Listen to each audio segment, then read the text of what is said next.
तरफ से दिख रहा है आपको लेफ्ट साइड में, इसे बोलते हैं मॉडल ट्री। ठीक है, ये आपकी जब आप और जो ऊपर है ये आपको पता होगा नोमेनक्लेचर क्या होता है इसका, क्विक एक्सेस टूल बार, और इसे बोलते हैं पूरे को रिफंड। लेकिन अब इसमें ये कि अभी बस क्या क्या आपका ये वेलकम स्क्रीन है कि इसमें जैसे इस पे जो न्यू का ऑप्शन है कि आपने कोई न्यू ड्राइंग स्टार्ट करनी है, उस टाइम अगर आपके पास पहले से ही ड्राइंग बनी हुई है उसमें कुछ मॉडिफिकेशन करनी है, तो आप उसे ओपन पे क्लिक करोगे तो जो भी आपकी जिस भी और लेकिन सबसे पहले काम करने से पहले अपने को सेलेक्ट वर्किंग डायरेक्टरी सेट करनी होती है कि मैं हमने कोई ड्राइंग बना रहा हूँ, मैं कोई प्रोजेक्ट पे काम कर रहा हूँ, ठीक है, और वो पार्ट में सेव काम कर रहा हूँ, तो आप यहाँ से सबसे पहले काम करने से पहले वर्किंग डायरेक्टरी को कि आप वर्किंग डायरेक्टरी सेट कैसे करना है इस पर क्लिक करना है। उसके बाद आपको जहाँ पे भी आपका जो पार्ट है या जो भी आप लोग ड्राइंग बनाओगे सेव जहाँ पे भी करोगे वो लोकेशन यहाँ पे डाल दोगे। जैसे मैं कहता हूँ कि मुझे यहाँ पे जाके डेस्कटॉप पे सेव करना है, डेस्कटॉप पे किसी एक फोल्डर का नाम डालता हूँ, जैसे मैं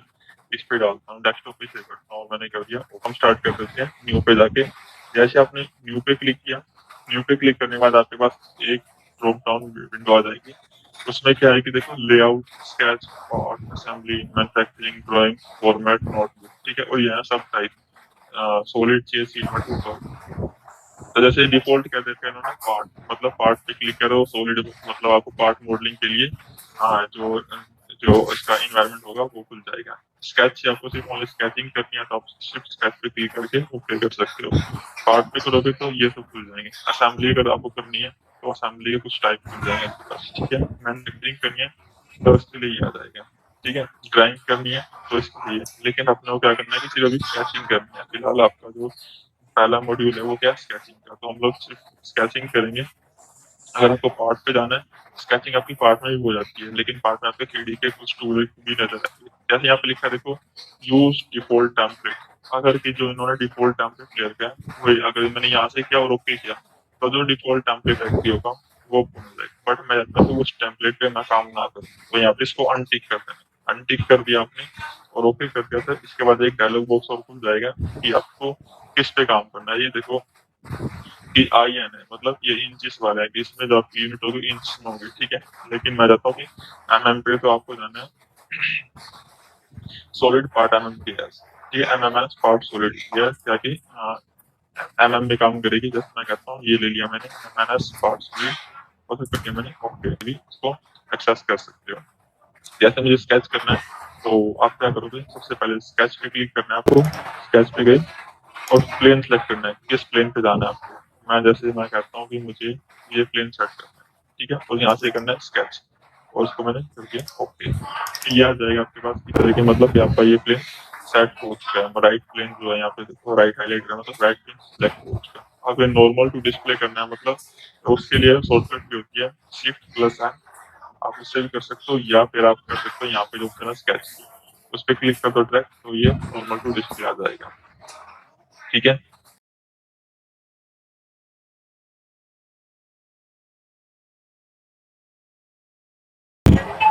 ठीक है, इसको बोलते हैं नीचे राइट साइड में, राइट बॉटम साइड में जहाँ पे ऑल कैसे लिखा है इसको बोलते हैं सिलेक्शन विंडो, ठीक है। स्मार्ट सिलेक्शन ही बोल देते हैं। व्यू रिलेटेड आपको ऐसी देखना हो, जूम करना हो, व्यू चेंज करना हो, तो वो सब चीजें आप यहाँ से एक्सेस कर सकते हो। स्केच कर रहे हैं तो स्केचिंग के लिए मैंने स्केच टूल लिया, ठीक है। ये सारे बस स्केच के सारे टूल हैं, ठीक है। ये इन सभी से आप पहले सॉफ्टवेयर दूसरे सॉफ्टवेयर में आप लोग फैमिलियर होंगे कि लाइन से कि जैसे मैं कहता हूँ मेरे पास कोई एक स्केच ड्रॉ करना है जैसे कुछ इस टाइप का, तो मैंने क्लिक किया लाइन के लिए आपको फर्स्ट पॉइंट और सेकंड पॉइंट, फर्स्ट पॉइंट और सेकंड पॉइंट जैसे कुछ मुझे ड्रॉ करना है, ठीक है। तो अब उसका कमांड कैंसिल करने के लिए इसमें आप स्केप का यूज कर सकते हो, ठीक है। बीच में स्क्रॉल करना, ठीक है, बीच में मिडिल माउस बटन भी बोल देते हैं, उसको क्लिक करना है तो आपका क्या होगा, कमांड कैंसिल हो जाएगा, ठीक है। अभी भी कमांड एक्टिवेट है, मैंने क्लिक किया जैसे ये और ये।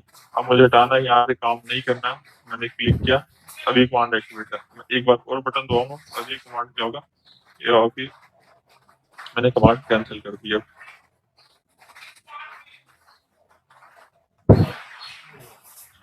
लाइन कमांड लेना है, देखो लाइन में दो ऑप्शन आता है, लाइन चेंज और लाइन चेंज। पहले मैं लाइन चेंज लगाता हूँ आपको, क्लिक किया आपने,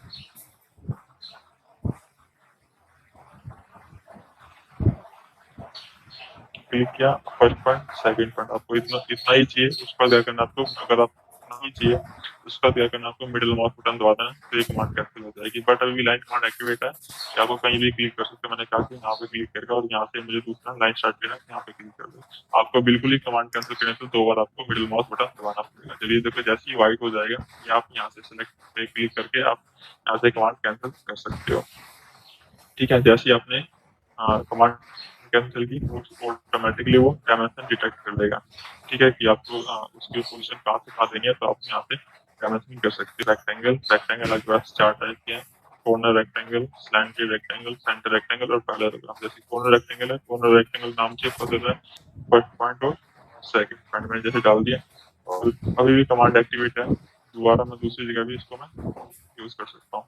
बट मुझे करना है कैंसिल करना है, तो क्या करूँगा, मिडिल माउस का जो बटन है वो दबा दूंगा। जैसे मैंने प्रेस किया उसके बाद ये ऑटोमेटिकली क्लोज हो जाएगी।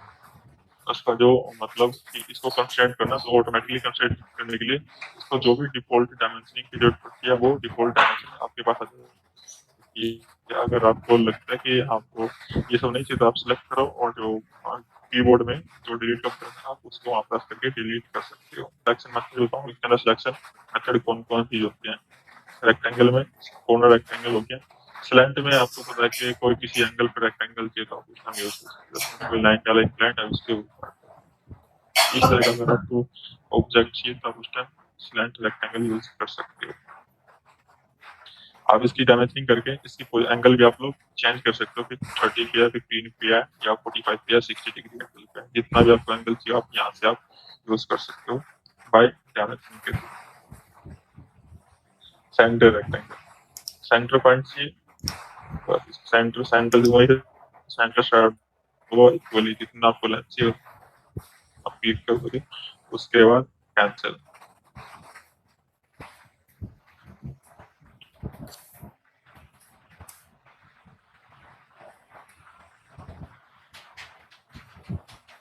मैंने कोई ऑब्जेक्ट बना लिया, अगर आपने लेफ्ट की तरफ क्लिक किया और राइट की तरफ आ रहे हो तो जो इसके अंदर आपको पूरा का पूरा कंप्लीट ऑब्जेक्ट चाहिए इस विंडो के अंदर। ठीक है, छोड़ो तो इसके अंदर सारा का सारा ऑब्जेक्ट सेलेक्ट होगा, उसे बोलते हैं सॉलिड के।